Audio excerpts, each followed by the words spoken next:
मंगलमय स्टूडेंट, आज हम व्याकरण में जो हमारा प्रकरण है समास, समास किसे कहते हैं, समास से कितने भेद होते हैं, समझने का प्रयास करेंगे। दो या दो से अधिक शब्दों के मेल से जो नया शब्द बनता है। यहां एक बात ध्यान देने की है, संधि में दो वर्णों का मेल होता है और समास में दो शब्दों का मेल होता है। इतना ध्यान रखना है, कभी संधि को समास कह दो और समास को संधि, ऐसा नहीं है। संधि में वर्णों का मेल होता है और समास में दो शब्दों का मेल होता है। दो शब्दों के मेल से भी एक नया शब्द बनता है। दो या दो से अधिक शब्दों के मेल से जो नया शब्द बनता है उसे समस्त पद कहते हैं। यानी कि इस मेल की प्रक्रिया को समास कहा जाता है। समास होने पर बीच की जो विभक्तियां हैं, कुछ शब्द हैं जैसे तथा और, इनका लोप हो जाता है। जब इनका लोप होता है तो समस्त पद बनता है। जैसे उदाहरण है गंगा का जल। अगर इसका हमें समास करना है तो क्या बनेगा? गंगा जल, गंगा जल, ये समस्त पद बनता है। ऐसे ही रात में अगर इसका समस्त पद बनाए, समास बनाए, तो क्या बनेगा? रातों रात, क्या बनेगा? रातों रात।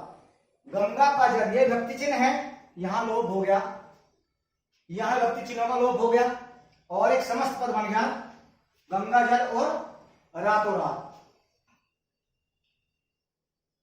समास के हमारे 6 भेद हैं। पहला भेद है अव्ययी भाव समास और दूसरा भेद है तत्पुरुष समास। अब यहां देखना, तत्पुरुष समास के भी 6 भेद होते हैं और हमारे जो कारक चिन्ह है उनके 8 भेद होते हैं। कारक चिन्ह के जो 8 भेद होते हैं उनमें सबसे पहला क्रम और सबसे अंतिम संबोधन, उन दो को छोड़ करके जो बीच के 6 बचते हैं उनके आधार पर ही तत्पुरुष समास का नामकरण किया गया है। जैसे तत्पुरुष समास के 6 भेद हैं, इसके 6 भेद। क्रम तत्पुरुष, क्रम तत्पुरुष, अधिकरण तत्पुरुष, अपदान तत्पुरुष और संबंध तत्पुरुष। ठीक है, इस प्रकार से 6 भेद होते हैं। अब यही लीजिए गंगा जल। अगर हम इसका समास विग्रह करते हैं तो क्या बना? गंगा का जल। तो यहां पूरा समास होगा अव्ययी भाव समास। ठीक है, ऐसे ही रातों रात समस्त पद है, इसका हम समास विग्रह करेंगे तो क्या बनेगा? रात ही रात में। ऐसे ही पेड़ से फल गिरा, यह अपदान तत्पुरुष होगा, अलग होने का भाव में। कर्मधारय, यहां उपमा और उपमेय में तुलना की जाती है। जैसे नील कमल, अर्थात नीला है जो कमल। द्विगु समास, देखिए द्विगु समास में पहला पद संख्यावाची और समस्त पद जब बनता है तो किसी अन्य की ओर संकेत करता है। जैसे अगर उदाहरण दिया जाए दशानन, दशानन कौन है? रावण, अर्थात 10 आननों वाला। कौन? रावण। ऐसे ही आता है बहुव्रीहि समास और उसके बाद आता है द्वंद्व समास। द्वंद्व समास में और आता है बीच में, तो इसे कहते हैं द्वंद्व समास। ये जो हमारा अव्ययी भाव समास है और जो तत्पुरुष समास है, इसके जो 6 भेद हैं वो मैंने जैसे आपको बताया कि अभी उसके कारक चिन्हों के आधार पर उनका नामकरण किया जाता है। फिर आता है अपना द्विगु समास में, जैसे मैंने बताया कि पहला पद संख्यावाची। अच्छा, यहां एक बात और बताने की है,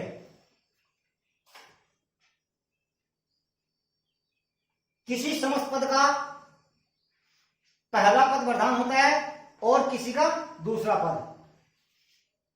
तो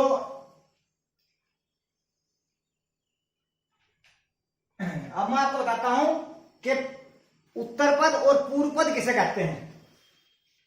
तो जो पहला शब्द होता है उसको बोलते हैं पूर्व पद,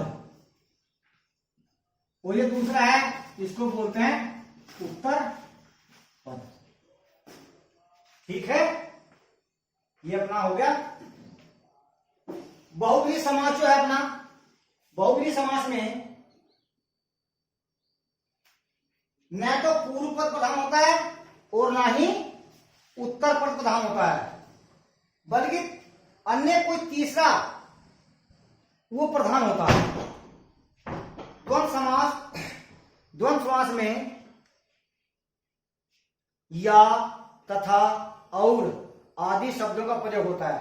जैसे धन लाभ है समस्त पद,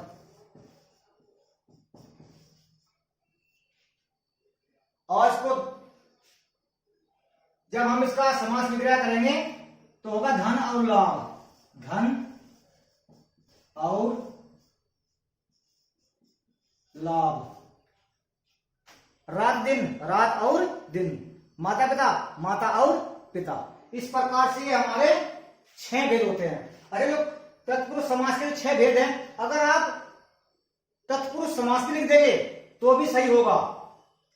उसमें फिर चाहे का हो, में हो, है हो, या हो, कुछ भी हो, तो वो तत्पुरुष समास के अंतर्गत ही आता है। धन्यवाद, नमस्कार।